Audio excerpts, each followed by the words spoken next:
Friends, मैं Abhishek Joshi, electrical engineer in Birla group of companies. दोस्तों, आज हम लोग बात करेंगे कॉन्टैक्टर के बारे में। आज मैं आपको बताऊंगा कि इंडस्ट्रीज में अगर कॉन्टैक्टर में एबनॉर्मल साउंड क्रिएट हो रहा है, अगर आपका कॉन्टैक्टर हमिंग साउंड प्रोड्यूस कर रहा है, अगर आपके कॉन्टैक्टर में बार बार चैटरिंग हो रही है कि एक सेकंड में contactor multiple time contact make कर रहा है और कॉन्टैक्ट ब्रेक कर रहा है, इसको चैटरिंग कहते हैं। इस तरीके की प्रॉब्लम अगर आप कॉन्टैक्टर में फेस कर रहे हैं तो आपको किस तरीके से अप्रोच करना चाहिए, ऐसे टाइप की प्रॉब्लम को सॉल्व करने के लिए कौन कौन सी चीज़ें आपको चेक कर लेनी चाहिए जिससे इस टाइप की प्रॉब्लम आप कम टाइम में सॉल्व कर पाएं, ये सब आज मैं आपको बताऊंगा इस वीडियो में। तो दोस्तों, बिना टाइम वेस्ट किए शुरू करते हैं। देखिए, कॉन्टैक्टर में जब भी हमिंग साउंड क्रिएट हो, कॉन्टैक्टर जब भी एबनॉर्मल साउंड प्रोड्यूस करे, तो सबसे पहला काम आपको ये करना है कि कॉन्टैक्टर के जो कॉइल के वायर है उसकी टाइटनेस चेक कर लेनी है। देखिए, कॉन्टैक्टर में A1 और A2 नाम के दो टर्मिनल होते हैं। इन A1 और A2 में हम लोग कॉइल का वायर लाकर कनेक्ट करते हैं।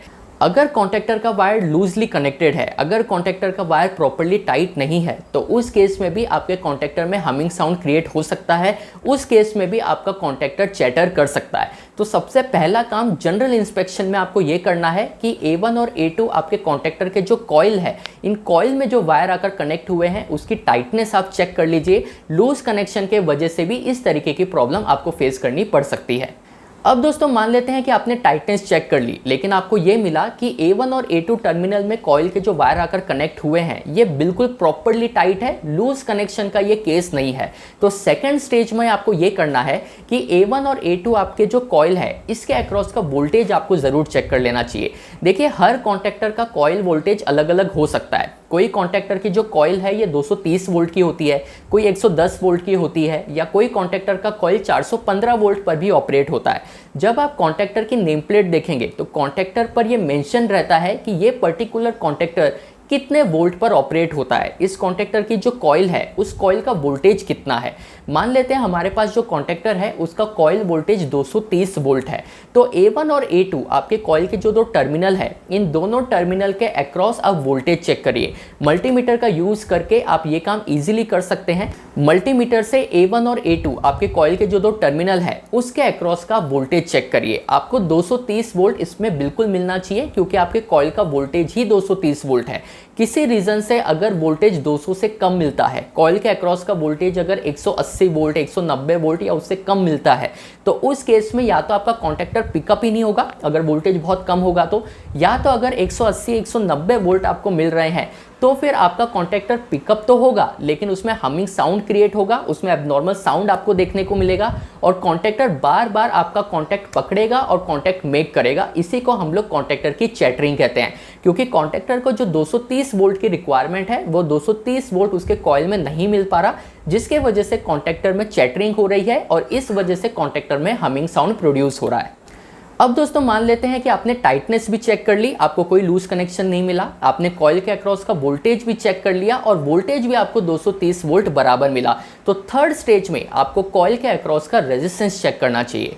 देखिए, कॉइल पे हम लोग जो वाइंडिंग वाउंड करते हैं इसका एक पर्टिकुलर रेजिस्टेंस होता है, क्योंकि कॉइल की जो वाइंडिंग है उस पर इंसुलेशन की कोटिंग की जाती है। किसी रीज़न से अगर इसका रेजिस्टेंस वीक हो गया है, अगर वाइंडिंग का इंसुलेशन ब्रेक हो गया है, टाइम के साथ अगर वो वीक हो गया है, पहले जैसा स्ट्रॉन्ग नहीं रहा, तो उस केस में भी आपके कॉन्टैक्टर में प्रॉब्लम हो सकती है। उस केस में भी आपका कॉन्टैक्टर चैटरिंग कर सकता है या हमिंग साउंड प्रोड्यूस कर सकता है। तो जैसे A1 और A2 टर्मिनल के अक्रॉस आपने कॉइल का वोल्टेज चेक किया था, वही A1 और A2 टर्मिनल के अक्रॉस अब आप कॉइल का रेजिस्टेंस चेक करेंगे।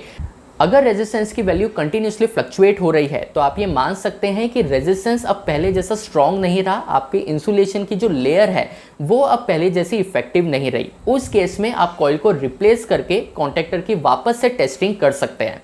लेकिन दोस्तों, अगर आपको कॉन्टैक्टर का रेजिस्टेंस भी स्टडी मिलता है, अगर आपको एक फिक्स्ड वैल्यू मिलती है कॉइल के अक्रॉस, तो उस केस में आपके कॉन्टैक्टर का रेजिस्टेंस भी परफेक्ट है। तो आपको टाइटनेस भी आपने चेक कर ली, आपको लूज कनेक्शन नहीं मिला, आपने कॉइल के अक्रॉस का वोल्टेज भी चेक कर लिया, वोल्टेज भी 230 वोल्ट बराबर है, आपने कॉइल के अक्रॉस का रेजिस्टेंस भी चेक कर लिया और रेजिस्टेंस की वैल्यू भी फ्लक्चुएट नहीं हो रही। ऐसे में चौथी चीज़ जो आपको चेक करनी चाहिए वो ये है कि कॉन्टैक्टर के बाहर का जो कवर है, उसका जो आउटर कवर होता है, है उसको आप रिमूव करिए और कॉन्टैक्टर के अंदर जो किट होती है उस किट में कार्बन फॉर्मेशन तो नहीं हुआ है इसको चेक करिए।